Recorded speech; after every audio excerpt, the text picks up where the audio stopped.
comment form from Price Trojan. Great. We have started this meeting and it is being recorded. CROSI. Thank you. Okay, if we could, let's go ahead and call the meeting to order. Let me read this section on citizen comments.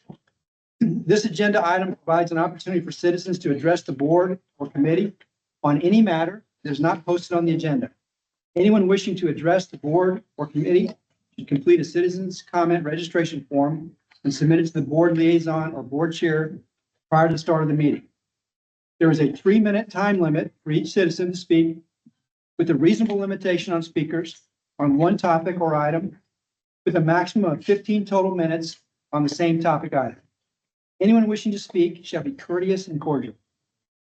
The board or committee is not permitted to take action on anything raised by a speaker during citizen comments. However, the chair may have the item placed on a future agenda for action, refer the item to the city administration for further study or action, briefly state existing city policy, or provide a brief statement of factual information in response to the inquiry.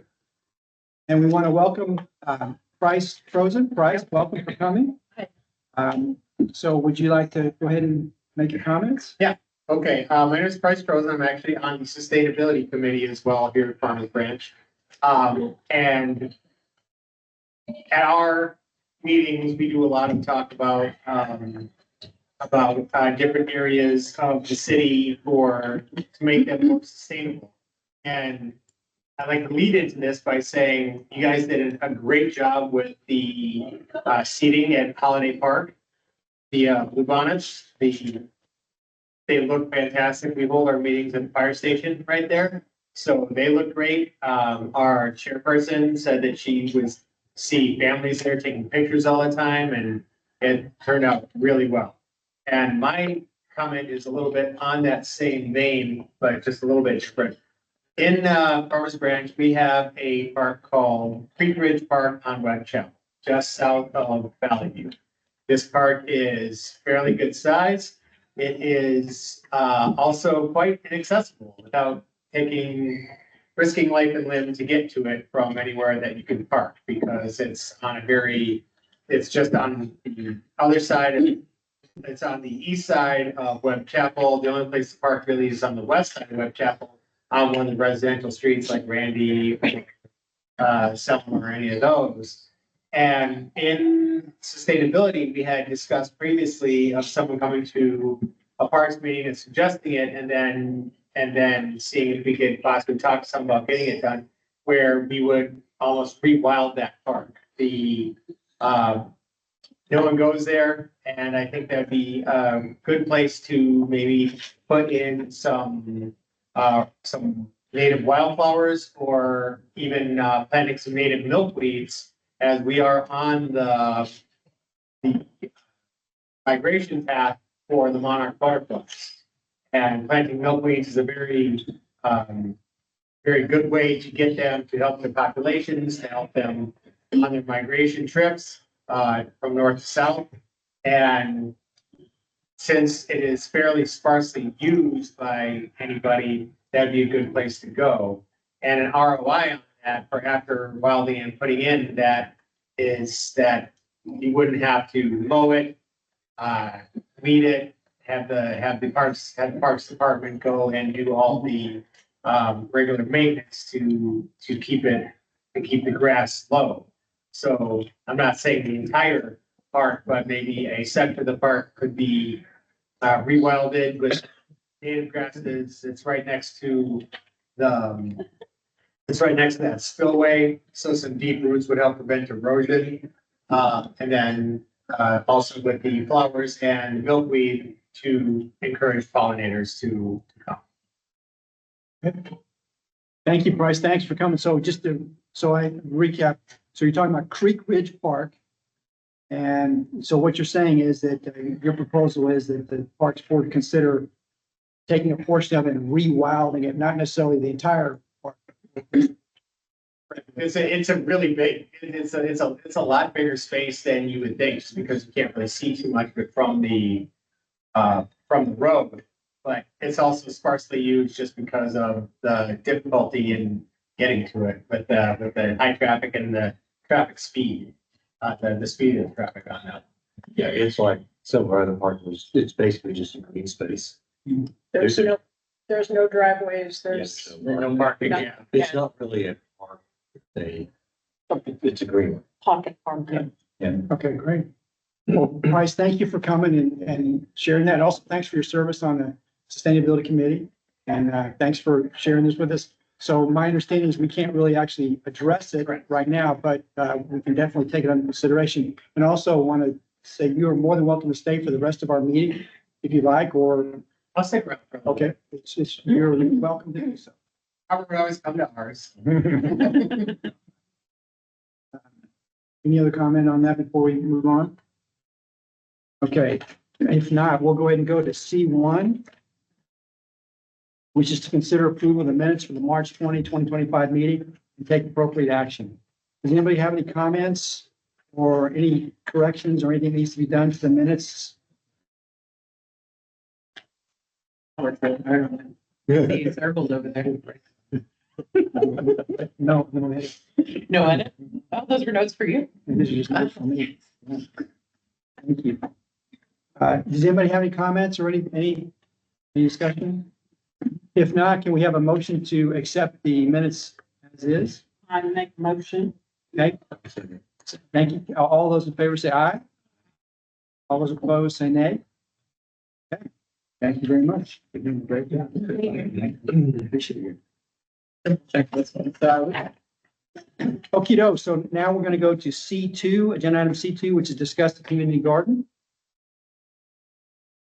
Board, I'll probably start, I know I put a note in there, Barbara wasn't at the last meeting, and so this came up as something that I think some of the board members wanted to kind of an update, so we added it to the agenda, and I just noted that hopefully Barbara will be back to kind of give it an update on this one. I know she felt about missing that last meeting, so anyway, I'm gonna turn it over to Barbara, and we'll, and I know Mark is out today, he's kind of worked with Urbano on the garden, but hopefully I can, between Tara and I, we can answer any questions if there's things that come up. Well, and speaking of Urbano, he is fabulous. Just unbelievably responsive. Very open to considering ideas and telling me when my ideas are stupid in a very nice way. So he's an asset. Y'all need to do whatever you need to do to, one, keep him there, but two, help him develop, because I think he has a lot of potential. The garden has 59 plots that we let out for 65 plots in total. We currently have 54 taken. We have 5 new gardeners that I've taken through in the last couple of weeks, and I have 7 people on the pipeline for the remaining 5 plots. Now I can finagle a couple plots out. There's one plot that is not being properly tended, and we could probably just say, hey, here, we're taking that one away. And then we have a gardener who took over a plot that he had cleaned out. And he's like, hey, if we get tight, I'm willing to give it up. So, but we have 7 in the pipeline, and every time I walk in the garden, somebody is like, hey, so-and-so came through, expect an application. So it is coming. People are up there engaged. We took 41 pounds out of there on Wednesday. Now, this is not a prime time. This was mostly greens, chard. There were some onions, there was cabbages, lots of herbs. 41 pounds of organic produce went up to Metro Crest on Wednesday. So that's just pretty exciting. A couple of the plots that are available are kind of in sad shape. One is in really sad shape, and I'm trying to rehab it, and that it's going to be a couple months, I think, to get that back. It is full of nutsedge. So, and organically treating nutsedge is not easy, and it's not fast. It's basically 2 pounds of dry molasses every 2 weeks. And that allegedly rots the crowns, but it's going to be a while. One is full of onions. As soon as those onions are ready in about a month or two, those will all go to MetroCrest and that plot will be available. Next Wednesday, the current class for Master Gardeners is, they gave us a sign up, and last I looked, we have 7 volunteers coming to work with us next Wednesday morning. And we will probably be out in the orchard. If things look funny, we may be lime washing some of the, trunks of the apricot trees because we're seeing borers. So the bottom 2-3 feet of the tree will be painted white with lime wash because that inhibits insects. We'll be exposing root flares. We will be moving some of the pollinator plants around, and we will be composting and mulching the trees in the orchards. We already have somewhere between golf ball and fist size figs on those trees. We have apple, peaches, we have pears, and it's, 3 weeks ago we had a freeze. So things are going really good. We have grapes on the grapevines. They look fabulous. It's a fun time to go out there. And then also Urbano and I are working that this summer, the teen group will be coming once a week. And they will be working with us, and they will also be learning and hopefully having some fun out there. So that's what we have planned. Also,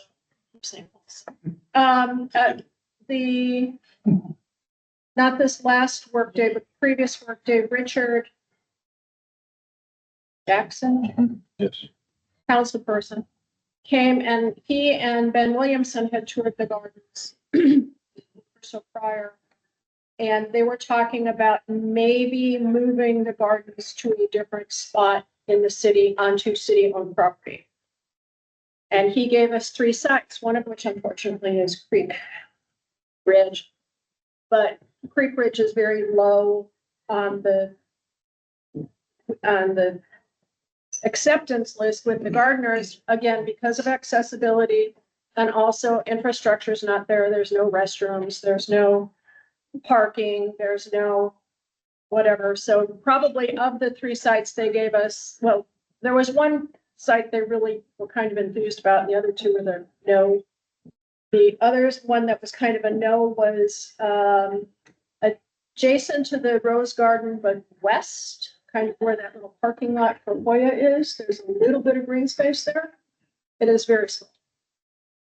And there's also some mature trees there, which would filter the sunlight perhaps too much for growing crops.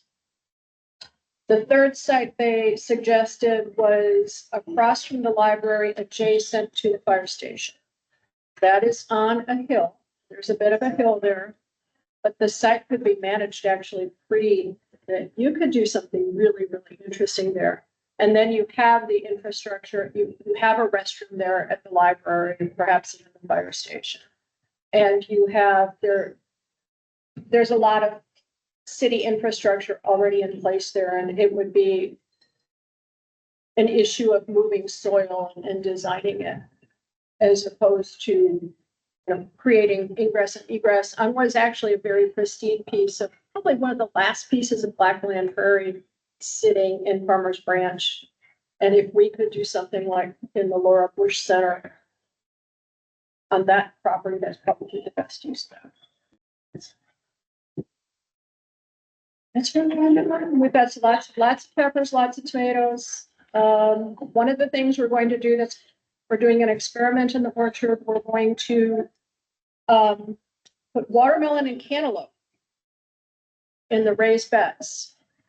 And what that does is those leaves effectively cover the soil and keep the soil temperatures 10 to 15 degrees lower than the surface temperature.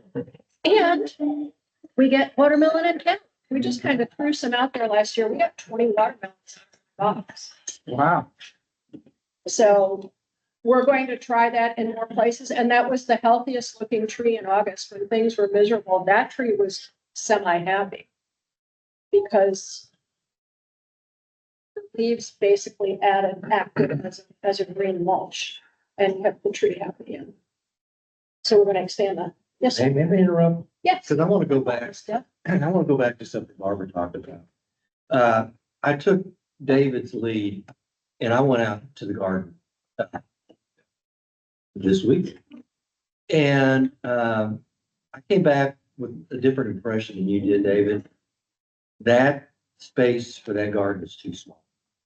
It needs a fence around. There's a lot of needs that I saw at that site.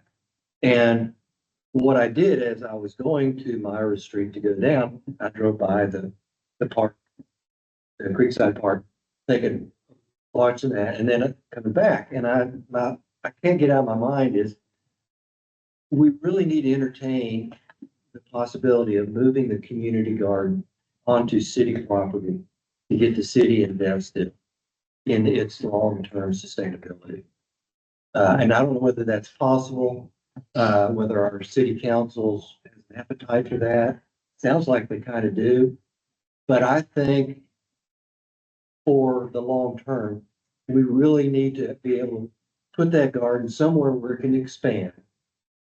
And it needs to be on city property, so the city is much more, thinks more positive to like putting a fence around and putting amenities into it because it's city property versus putting it, making, capital improvements on church properties. And which will never happen.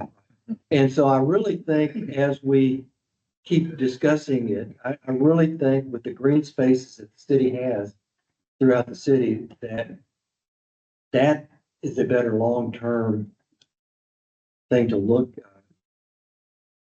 at for the community garden.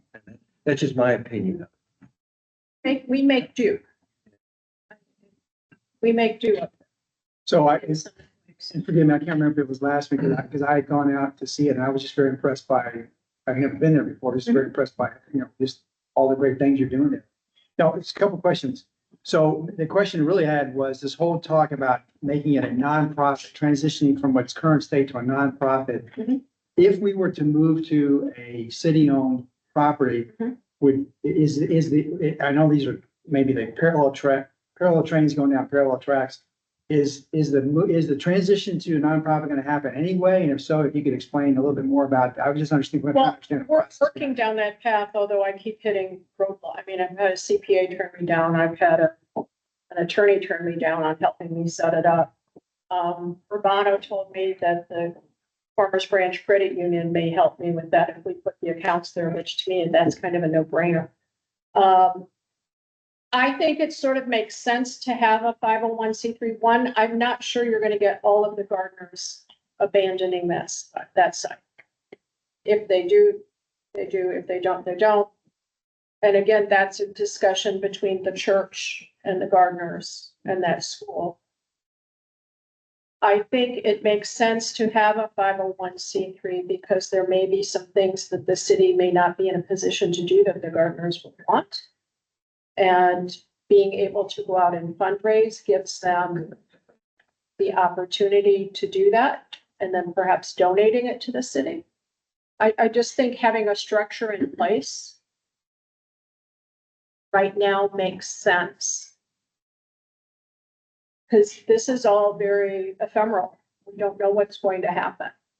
And we need some level of certainty. So forgive me, let me try to ask the question a different way. Yeah.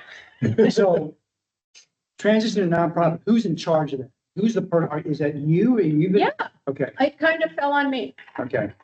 And that fell on you from who, the city, Ben Williamson, or someone from the city said, here, we want to transition from. Help me The understand. city said, we're not funding you anymore. And the gardeners are like, what does it need for us to continue? And what it needs for them to continue is some sort of legal entity that would allow them to take in funding, to solicit funding, and then pay the bills, pay for the mulch, pay for the compost, pay for the tools. And to do those things, you have to have a legal entity to do that. Now, you could set it up as an LLC, you could set it up as a for-profit corporation. There's all sorts. I just think we're leaning towards the not-for-profit because that allows us to then go to different entities and they are more willing to donate if they can take that tax deduction. Yeah, so when Richard Jackson and Ben Williamson came by, Mhm. um, I wasn't there, so I don't know the discussions. okay. Well, that would be the question I have is what is the city's point of view? Is the city, would they prefer that it move to this, for example, this location by the library? Would that be better? And if There's so, no what, questions for those, Jen. okay, well, I guess my question is, I think it's wonderful, but you know, instead of us all talking about how do we move forward, what would we need to do? Like, if you're the person that's responsible for, or taking the responsibility of trying to turn into. I signed up to be a gardener. Didn't want to. To kind of answer your question, I've had just some very, very brief discussions with my city council. And his attitude is pretty much, if it's not on city property and something, it's, you know, it's gonna be difficult to continue funding. And if it goes 5-0, whatever, city Nonprofit. nonprofit, then it really does become an issue with the Parks and Rec. Because it's its own entity, it's not part of the city. So Barbara, you know more about this than anybody. What are your thoughts on what should happen next? What do you think is the next best step? I think the next best step for the long-term viability of that would be to probably move it. And I know I'm going to have some gardeners who don't want to do that. Just from the discussions that day and coming to today. But then that becomes sort of between them and the church. If the church, you know, the city decides, hey, we will have a community garden, but it will be here. And I'm thinking that would be what, Robert, 2 to 3 years down the road? For creating a new spot. Yeah, Like by the library? On city property. It just really depends on what council wants to do. If that's something they want to move quick on. I mean, we own the property, so, that would, it'd just be getting the infrastructure and moving, because be a process. the decision to defund was made without discussing it with the church, without, this is a joint between the church, the, AgriLife and the Master Gardening Association and the city is the way I understood it. And the decision to defund was made without discussing it with the church, the gardeners, the residents, or, you know, basically any stakeholders. It was just, hey, we just can't fund this anymore. So who's your city council? My personal one is David Reed. I own property in Omar Romans. So how can we help you? And my initial reaction would be, why don't you contact both of those people since you have a property? But how can we help you? How Well, can we our help you? partners are discussing it with them to try and continue funding going forward. And then again, the idea of moving it is fairly recent. Robert, I know we're in budget right now. Do you get a sense of where council's at budgeting for the garden? We haven't started yet, but I know I've had some discussions with city managers, with Jari, who's my attorney, the deputy, about some of the things that Barbara had brought up in regards to Councilman Jackson having some suggestions about moving the garden.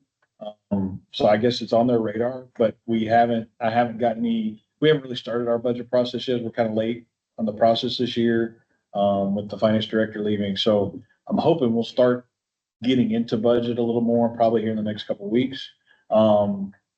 So hopefully but I think that's why they're having some of those discussions with Gardner. And I think that's why Councilman Jackson and the city manager it's on the radar.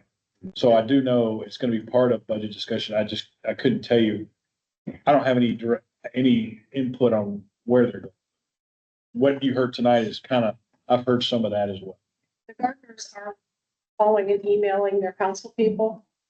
And they are asking the candidates for the open position what their positions are and making it clear to them that it's a very important item for these people personally. So they are out there advocating for their garden. Again, I don't have a plot up there. I'm basically up there to serve them. And then on the 501c3, I'm sort of serving in some ways, the city trying to get this off of their back and certainly the gardeners. You know, and I understand, any change, we all are reluctant to change. But I think for gardeners, if they could get a fence around their garden, which I think ultimately, if it moved to a city property, they'd get a fence around, they would, have upgraded, amenities than they have now, and a city that's willing to support, the project. So while there may be initial reluctance, I think over the year, however long it would take, that they would see that the positives far outweigh staying where they're at. So Barbara, what do you recommend this board do to support you, if anything at all, as you move forward? Right now, we're still, I think we need to get some more direction from council on what they want to do and the city manager. We are seeing an uptick in interest. This is as close to as full the garden has been since I've been involved, and some of the gardeners have told me, this is as full as they've seen it. And it's an amazingly disparate group of people. I mean, we have retirees. There's one retiree who comes up there on her walker a few days a week, and she's just absolutely fabulous. We have a late 20s, early 30s, brand new gardener. She's not a brand new gardener, but she's brand new to this garden. They just moved here a year or so ago, and she has an office in Farmers Branch. And, she got all excited and posted on the group me that, her corn is coming up. Here's a 29, 30-year-old, my corn is coming out. I've got a guy who consults with NASA who's putting a satellite up in a couple, next year. His satellite is scheduled for next year. We just have it's a very interesting group of people, all very different, but they all have this same passion for being out there. And it's just, when it's out there and it's buzzing, it's magical. So this has been a very good discussion, but this, in terms of action, We need more direction from the city. We need to know where the city wants to take it in terms of the budget. And would they be willing to fund it for another year or two on its current site as they transition to a different spot? okay, so, your guy's my guy, which is Roger. So I will reach out to Roger. So you're gonna reach out to your two. Is anybody else on any of the districts? Are you guys, which districts are you in? Pardon me? Richard is mine. Richard Jackson. So that's now an election. But you could reach out to Richard because, apparently he's been so he's obviously engaged, even though he's getting ready to roll off. So would you want to reach out to Richard just to get his pulse? How about you, Margaret? Which district are you in? I'm David. Pardon me? I am David. David Reed, which is yours. Okay. I've already reached out to them, so, Which one is yours? the lady, can't remember her name. Sorry, Tina. Okay. Well, so that's good. So then they're all, forgive me. I'm sorry. The council's got a lot of stuff going on. And waiting for them to figure out what they want to do. I would recommend, since we have an interest in it, to reach out to them and try to engage them. Well, that's what my gardeners are doing. Yeah, but, And I, as a board member, do it too. and forgive me. So when you have other board members here, you can also, I'm a big believer in, if people get engaged, it's amazing what can happen. So I'm giving you my word that I'll reach out to Roger and then I'll circle back with you. And if everybody else can reach out, I think that would be very helpful. Okay? This has been very helpful. I'd never even been to it before. And I was very impressed. You inspired me. What's it out there? He hasn't been in a month. Okay, I think we killed this one. C2. Any other comments on C2? Beat that dead horse to death. Yes, that's true. Okay, let's move to C3. Discuss the branch connection reopening. I'm gonna turn this one over to Jess. You wanna go through this? This is her baby. May 8th, we invite all of you park board members, in addition to the city council and the senior advisory board, to have a preliminary walkthrough of the facility. Our team will have already began the move-in and setup of everything to open the doors for regular operations beginning May 12th. So this is a preview before the preview. And then our grand opening event with all the bells and whistles and tchotchke items and classes going on and personalized tours going, setting up new memberships, will occur on June 10th. That gives us about 3 to 4 weeks to open the doors, get the members in, test out equipment, test out the different rooms, see what's working, what's not. So that when we have the grand opening event for all to come, we've already kind of worked out those different kinks. And so our team, we're in the final stages, preparing for our certificate of occupancy, which we should have probably late next week to early the following week. And then our team can just start moving in. So we've got 3 Connex boxes full of branch connection items. And then of course the rec center is full of branch connection items. So as a department, we'll all come together and get them moved back into their facility. Classes will remain here at the Recreation Center, I think, all the way up until the 9th. So we'll be doing some moving over the weekend as well. So that way there's not a large interruption of any type of classes. The dance is going to hold off at the venue for an additional week, and then we'll bring that in. That way we're not opening May 12th, which is a Monday, having everything and the dance there that Monday. So we're going to hold off on the dance. So all other programs will return May 12th, except for the dance the following week. And then all of the senior advisory board meetings will return beginning in May. The dances will return in May, and then they'll slowly transition the classes that they had to pause that they couldn't bring to the rec center over the past year. They will transition those slowly back into the schedule. So that way, in addition to any newer classes that they feel that the remodeled building can hold. We are cleaning up the little back patio area that's on the other side of the ballroom to make that a more inviting environment when the weather looks nice. The team is purchasing some tables. If the members wanted to just sit out there with a friend and talk or read or crochet, they can do that at their like.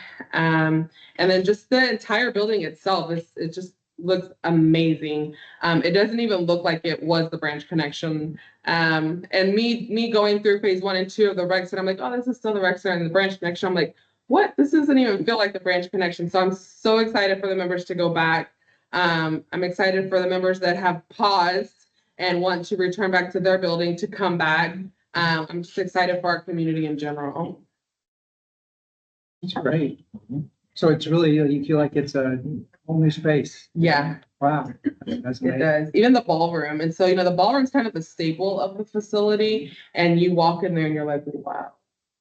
Can't wait to see it. Like here in the Waldorf. Yeah.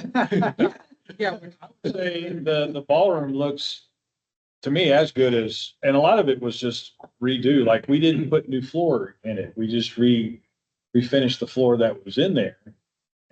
But just that change in itself with the painting and a little bit of, that was probably the least touched room of the whole facility, other than just lighting and paint and update floor. And it looks like a whole different space. I mean, those that were in there before, you'll be like, whoa, it looks like I've been in a lot of hotel ballrooms for conferences, and I would say it's as nice as some of those I've been in. So I think this contractor's done a really good job of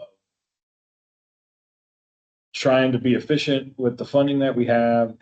I think the architect did a good job of kind of hitting the spaces. They listened to staff. Of course, that was all before I got on board, but I think not, I've been around architects and design, and that's not always a part of when they're rehabbing, they want it to look good and all that, and the function's not really there. And I feel like they've kept the functionality with some of the updates and the upgrades. And on the outside, I was just gonna follow up too, we've pretty much, we're rehabbing the entire landscape. And so that's another big part of this as well.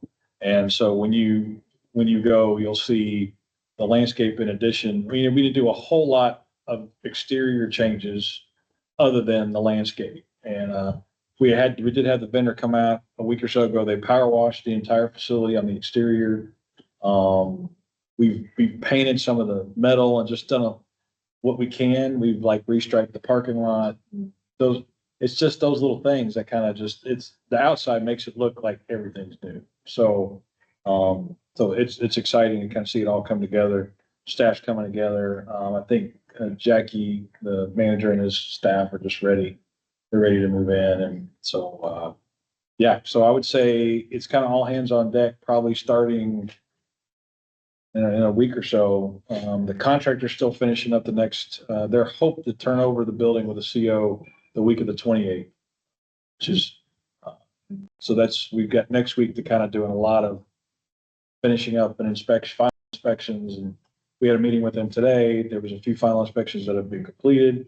So we're on target. So, I've had people a couple times ask me, is it sure it's going to be the 12th? Yes, we're going to open May 12th. Or the kids. I can't promise, everything will be available May 12th, depending on how things, final inspections and things pan out, but we will be open, on the 12th. So we're excited. So, anybody have any questions, let us know. I was gonna say, my wife does a class through Branch Connection, and the one she went to last, and now on May 12th, we're gonna be, everyone's like, are you sure? Yeah. Were you still not being open? Yes. That's great. Great news. Looking forward to it. Looking forward to May 8th. Thank you for inviting us. Thank you. Any other comments on this section? If not, we'll go to C4, receive Recreation Division update. Okay, so I know last time I talked briefly and just wanted to reiterate, July is our National Parks and Recreation Month. And so this year is I believe it's like 60th anniversary. It's a big one. And our department is going to be going all the way out every single week. There will be 2 to 3 different programs. If it's not happening at a facility, it will be happening at a park. My events team and the parks team are going to focus on our different parks around the city. And then the facility teams, because July is our busiest month for them, our time of the year for the 3 facilities, they're going to host their programs here at one of the facilities. So the Branch Connection, the Recreation Center, and the Aquatic Center.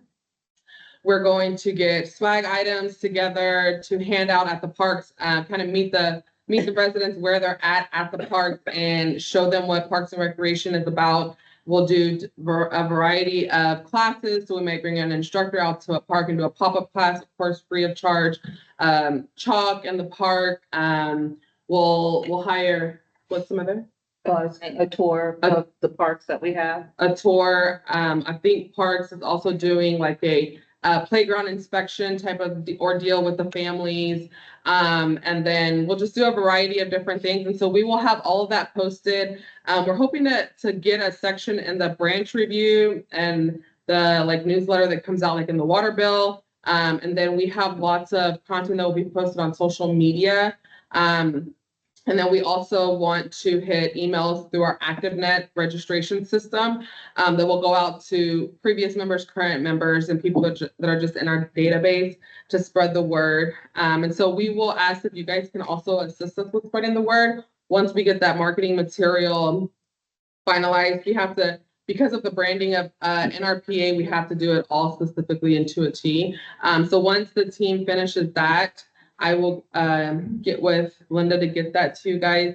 If not, I can present it to you guys at our main meeting, so we can help spread the word on that. We want to make it big.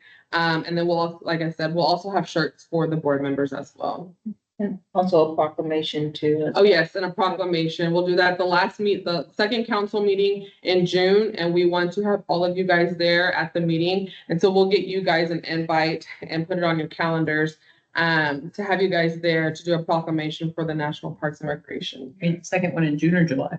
In June, so that way it establishes the July as Parks and Recreation Month. And we'll put it in a plaque and hang it up in our office.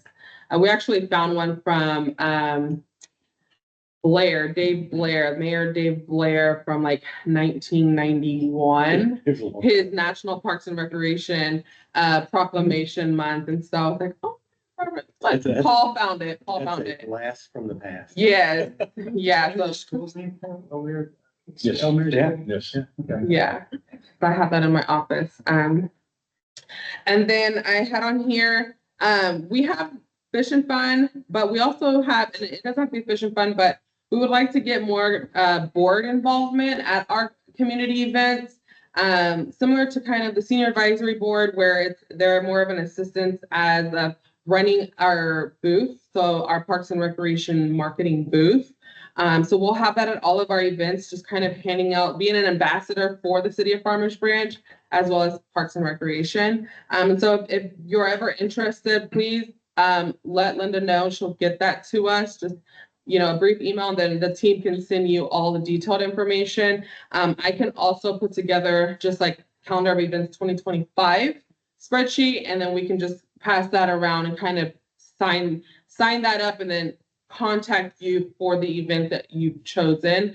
And it would just be at the marketing tent that's labeled the Parks and Recreation. We have the booth. We'll set it all up, and then you can do it in shifts. You could do it, 2-hour shifts, 2.5-hour shifts, whatever works for you.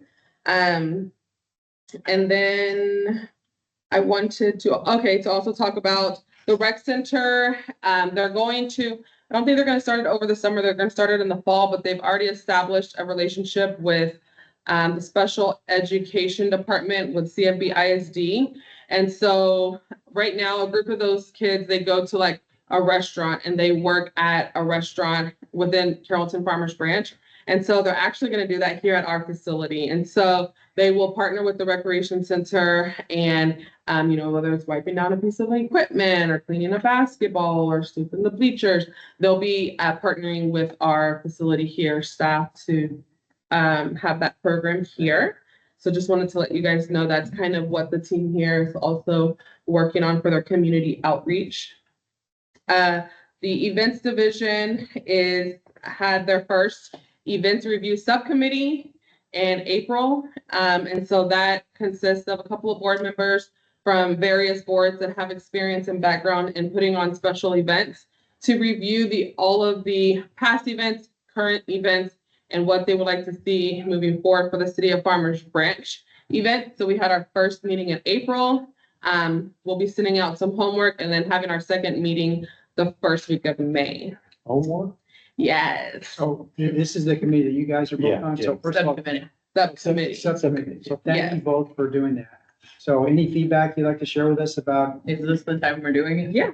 is that okay? You Yeah. can do it, yeah. It didn't make the Either one agenda. you could do. I asked to put it on the agenda and it didn't make the agenda. It's- So we were gonna do it as. Oh, it wasn't in the own agenda. Well, we were gonna do it, Yeah. we had a couple options of either doing it with this or doing it with C6, Okay. because that's your option as well. So Okay. either one.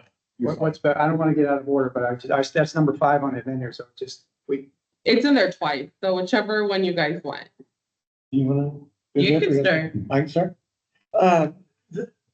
It was a good group of attendees. Matter of fact, I got there right at 6 and I had to sit on a side bench because the table was full around to move to a bigger area. But it's a good committee because it allows for community feedback into the events, what is popular. And a lot of this meeting was spent on the recent Gateway to the Globe that they put on. And one of the things that I wrote down that I was really impressed with is they estimated 4,600 attendees. So probably it was close to 5,000 people attended that. And I think that type of attendance number to me says our citizens enjoy things like, and in particular. And so I think that, we talked about different things for the future and what was going on that's already been scheduled and everything. But I do think probably the most important thing in this subcommittee is that they're reaching out for community involvement, not only in help, but also in ideas. And what is the community saying they want? And I think that's very valuable. A lot of times, when we're on a board or whatever, we can get kind of hung up on what we think we want, and everybody wants it. And this is a way to reach out to the people. Jennifer? Yeah, we did talk I think everybody who went, the agenda was a little confusing because we wanted to start talking about ideas and we were told to hold off till next meeting. So, but we did talk about the multicultural event a lot. I agree. I'm excited, tentatively excited to see what it looks like when we're actually flowing ideas. So I'm cautiously optimistic, hoping that it's a good thing. Well, thank you both for serving on that too. Thank you very much. Appreciate it. So, any other comments? If not, we'll move to C5, receive Parks and Recreation Departmental Project Update. Turn it over to Tara. Okay. So just go over a few projects. Mark is not here today, so I'll kind of intertwine his updates with the project updates as well too. So Dutch Village Playground replacement. Last week we did the exercise of mapping out the canopy in the playground as well to see where we're going to put it on the site. So we're moving through with that. The equipment is being ordered, so we should receive it in a couple of months as well to install it on property, but that's where we are right now with Dutch Village. So that's exciting, coming from a couple of months ago, it just being concept and now it's coming to reality. Just curious, with the equipment being ordered, with all this stuff going on right now, not to talk about politics, but just in terms of tariffs and things like that, is that having an impact on our ability to get the materials that we need? We got it in just in time. We had the vendor actually get with us for the only thing that kind of was in question was the shade cover for the playground. He called us a couple of weeks ago and said, we need a color because it needs to get ordered, because if it doesn't, there was, I'm thinking about it, yeah, the tariff cost would have been, I think 25% more than we had put in the budget. So we were able to get it ordered, got the color chosen. So I think that was the only holdup. The equipment wasn't an issue and the pavilion itself, but it was just the shade over the playground, the material, I guess it's imported directly from somewhere in Asia. And we needed to get that ordered. Good. Get that nailed down so we can get it ordered. So, yes. Good. That's good news. Next project is Mercer Park. Continuing on, they are installing the trees. I'm not sure if anybody's been out there, but they're still installing the trees out there. So that trees should be in there, but the Pat Trail is available if you want to take a walk on the trail as well.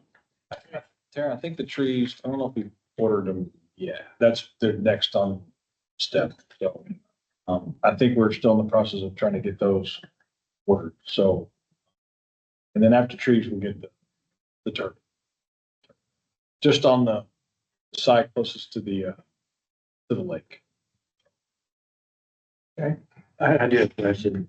Where is, if I wanted to go out and look at Mercer Park, what's the physical location? I did the same thing. There's an address. It's hold on. You guys still have it? Like It's off of the cross streets Whittington and.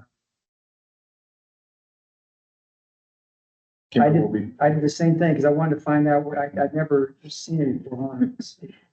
I had such a good experience at the community garden. I'm like, Yeah, go check it out. For sure. It is pretty impressive. I mean, it's, what it's gonna be. I mean, it's around Whittington. It's, yeah, I don't remember the cross street next to, it's adjacent to the park, but it's not far from, no, Whittington's the major road. Kind of sits between Mercer and Whittington. I don't know, Terry, you looking for the Yeah. exact, she's I got, mean, that's, I just thought y'all. she'll get No, it. don't She'll worry get about it. it. Don't worry about To it. get an address. I don't want to hold up the meeting for that. I got it for you. I got the address. You ready? Okay. Yeah, the address is 12700 Chartwell Crest. 12700 Chartwell Crest. If you Google that, or if you put that in Yeah. Waze, it'll take you right there. Yeah. It's pretty cool. Should be at Whittington and Crosswell. It's, yeah, if you take Whittington to Chartwell, It's there. you Okay. can't miss it. It's right there.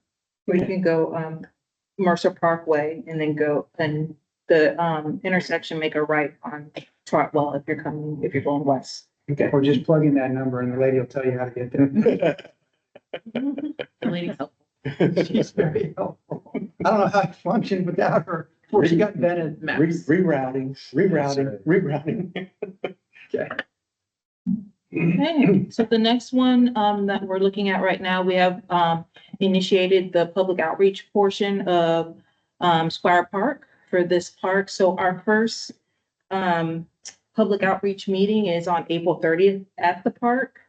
It is gonna be from 6 to 8. There's gonna be fun, goodies, survey taking, interaction with our, Squire Park users. The survey is up and running right now too, as well too.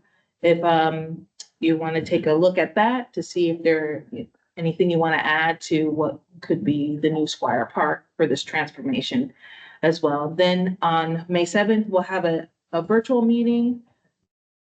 Then that will be for those that aren't able to make it to the 30th, but still want to provide their input as well. And then plan to have a June 5th meeting as well to kind of relay what we have, the findings, and also receive more input as well too from the previous meetings. So there's different opportunities that will be available to individuals for Squire Park to participate. And then we also plan to interact with students directly as well to get their feedback on the park as well. You're all invited to any of the activities.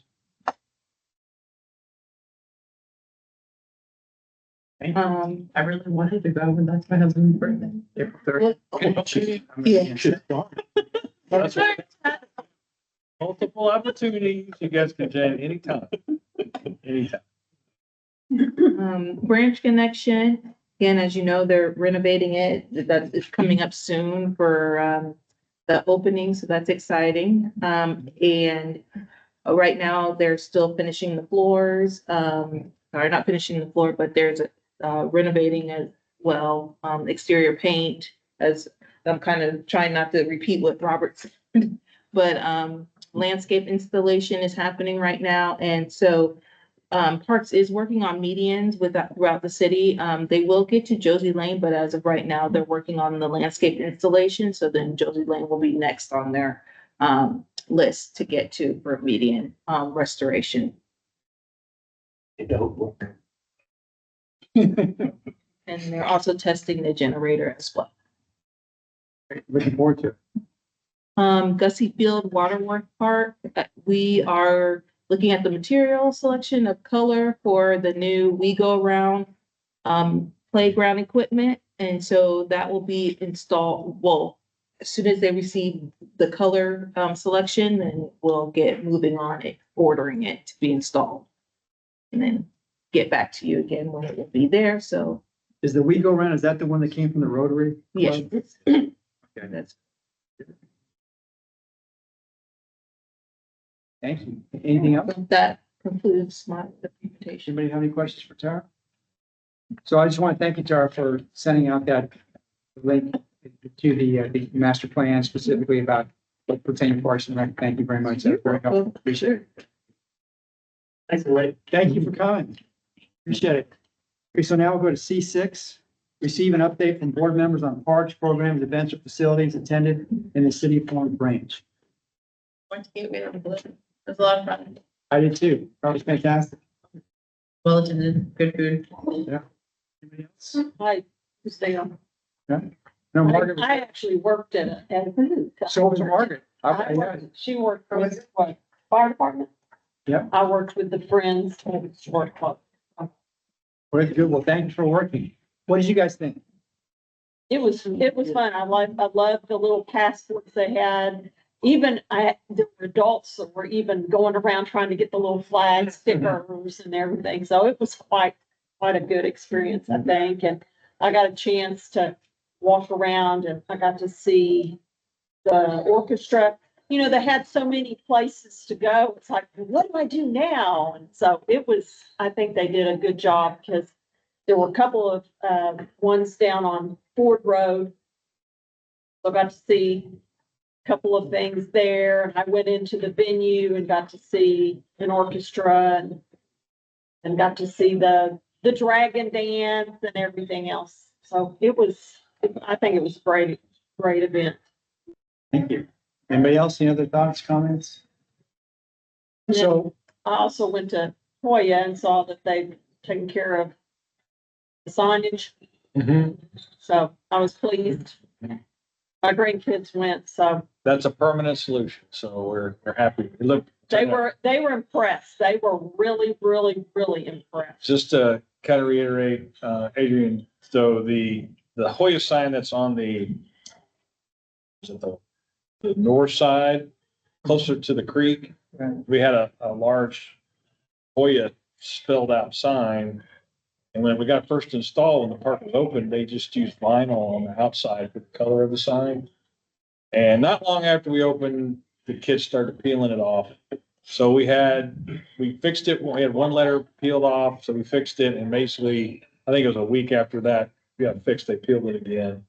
So we investigated a more permanent solution. So the vendor that actually did the sign, the smaller one that's off of Valley View, came and gave us a price to go ahead and, so the color now is on the inside of the plexi. So you won't ever have that issue again. It's actually, I think it might even be painted. I don't remember if it's painted or vinyl. Either way, the color's inside where you can't get to it. So, we're very happy. It looks good and it turned out good. It took about a little while to get it, took us a little while to get it finally figured out, but yes, so hopefully no more issues with that. Yeah, my family went on from great grandkids, not to be on her. She had grandkids. And everybody, my kids, you know, the family. Yeah. They were. Little ones just all over. Not necessarily in the little one. They want to be at the big people playground area. Keep around them. They just have a wonderful time. So thank you for that. Thank you for sharing that. So let's go back to the Gateway to the Globe. So my understanding, this is the second year we've done that. And if I remember correctly, year one, it was more of a midday kind of event, if I remember correctly. Not this precise, but it seemed like it started around 11 and finished around 4 or 5. And then this one had a later start. Any feedback on that in terms of the difference in the timing and what are thoughts going forward? Anybody have any thought, like was Well, I one know the better? event subcommittee went through this a lot and they had a lot of survey feedback on it. So there is discussion of potentially shortening the hours, but they're looking at that because some people are in favor of the longer hours because like me personally, I was able to get there at night, but I couldn't during the day. So Well, I A was lot gonna of say, that there's so discussion many happened. acts. There were too, so that many I things don't, I to think do. you try to condense the hours, yeah. you would run out of spaces for kids, for the different groups to perform. So that was, I think the event subcommittee was, and of course, they'll continue to have discussion, but I think we're kind of getting to, maybe we start it 1 hour later and then end it 1 hour earlier. That way we don't have to shift it to a day or shift it to an all night. We're kind of just, and then I think some feedback we had gotten was, not to have all the performers kind of in different areas, which means you'll have less performers. Similar to what Adrian said. So if we only want the performers to be on the stage so the entire audience can view them, you're gonna have way less performers because that was the whole point of having traveling entertainment. So we could fit more countries and more representation around the park and in the venue and out on Ford Road. So the good thing is that the events review subcommittee has a whole year to plan out the next event. So hopefully, we'll continue to grow and get better. Yeah, no, you mentioned that because the little German dancers were out there on Ford Road. So, and there was another group, I think it was actually in 1842, I Yes. think. well, there were, I think, 4 total in the venue throughout the day. And then, it was a very immaculate was out on Ford Road also. So I saw 2 groups out there. I saw one in the venue and then I saw multiples on the big stage. So that was nice. I actually liked the different ones. Yeah, so that was kind of cool because I was actually leaving and then all of a sudden the Germans are out there dancing around. Oh, I must say, check it out here on Ford Road. So Yeah. I wasn't expecting that. And then also when I went to 1842, I wasn't expecting to see anything there. Whereas last year it seemed like it was all on the stage, but my memory's not We had two different stages. We had like an adult stage and then a child's area stage. Okay, that was one of the consistent feedbacks concerning KB 42. Everybody thinks that's private. We can't get in there. And so not very really got into it because they think of it as being like a private suite at a home. Like, okay, I can't go there. Interesting. So nobody goes.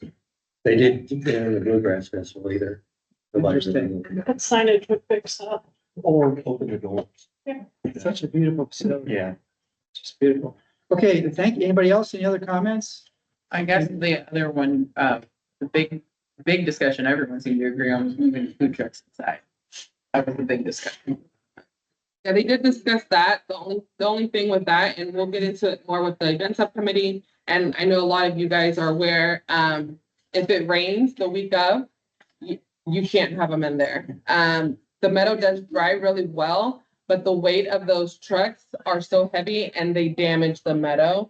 And so then it's kind of like, what are we gonna do? So what we're actually with the team over the last couple of weeks after the event subcommittee meeting talked about was lining them up on the brick pathway. So that way they're still in the park, but they're on that concrete and so they can't sink. So then we don't necessarily have to have that plan B, because they'll be able to come in and then, so they'll come in one way and the way that they're all pointed, they'll be able to leave, with the flow of traffic afterwards out the back gate. So, we did take that feedback and That's a they, good idea. yeah, and so they're gonna try that. Yeah, and also, you want to be sinking the field, that's not that. Yeah. I just picture trying to push out. Yep. Because it is a flood zone. Yeah, the meadow is a flood zone. And so that's why we're always particular on where we put things for certain events and we try it out. And then if it rains, it could change things at the last minute. Okay, excellent. You all did an excellent job. And it was amazing how many different cultures that you had. Thank you. I'll let them know. I've been out to the dog park a lot lately and I had one person out there ask about fertilizing and if it's dog friendly. Cause there is a sign up about fertilizing. So they wanted to know if fertilizer that you'll use is dog friendly. I mean, it's all commercial fertilizer that you would use, typically 90 different chemicals that you would use. So it's all safe to have around animals. I I mean, figured that was the answer. Yes. But I told him I would ask. The only thing I'm thinking, I gotta have a service that does and they say after, make sure you don't have a pet on there for a while, so. You know what I mean? Like, you're supposed to wait a little while before you let the pet go back on the grass. Oh, well, that's why they have it closed when they put it. So normally if they do something like that, it's on a Monday morning. And so they'll come in, they'll even come in earlier. So they'll start their days at 5 a.m. So that way it has time to sit before they reopen 24 hours later. Or if it's been rained out, like this last week, they were thankful it was rained out. So we opened earlier that Monday so that the team doesn't put anything that could be harmful. Although I don't think they would put anything harmful because the dogs are licking the grass. Literally dog park. So I kind of. Yeah. It's fine, but I wanted to Yeah. ask on. Yeah. Good. Anything else? Any other comment for C6? Now let's go to C7, discuss potential agenda items for future meetings. So I'm recommended two. Number one, I'd like to talk about this thing that our guest brought today, this price. Cody, you want to talk about that? Okay, talk about his proposal. That's one topic for discussion. And then the other one is I would like to talk about community gardens. What I'd like to do is, since everyone's going to reach out to your respective city council member, and then when we come back next month, we'll talk about what kind of feedback did you have? What kind of interaction? What did you hear? What are their thoughts? And so, and my thought process is if we have I would recommend we understand what the city council is thinking. But if we have a point of view that, for example, I don't want to put words in your mouth, but say, let's go move to this new location by Mansky Library, and whether or not we are not going to go with a nonprofit, and let's kind of formulate our point of view and then try to make that point of view happen. Would be my recommendation. But at first, let's do fact finding and find out what's the pulse, if you will, of the various city council members. Because you're right, they may already have said, okay, well, we've already got a game plan, this is what's gonna happen, this is our, and then, well, we'd like to know that, if that's the case. Or if it's not, how can we formulate what we think would be best for the community garden? Your thoughts on that, Barbara? One, I'm there to serve those gardeners, so it's, I ask them what it is they want. That's good.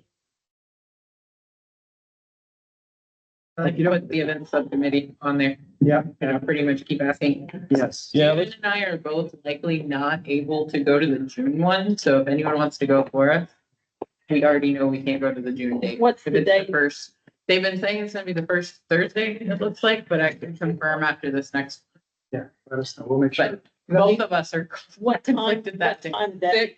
6 PM in the council chambers. And so the homework email will be going out and it will have an attachment of all 2025 dates.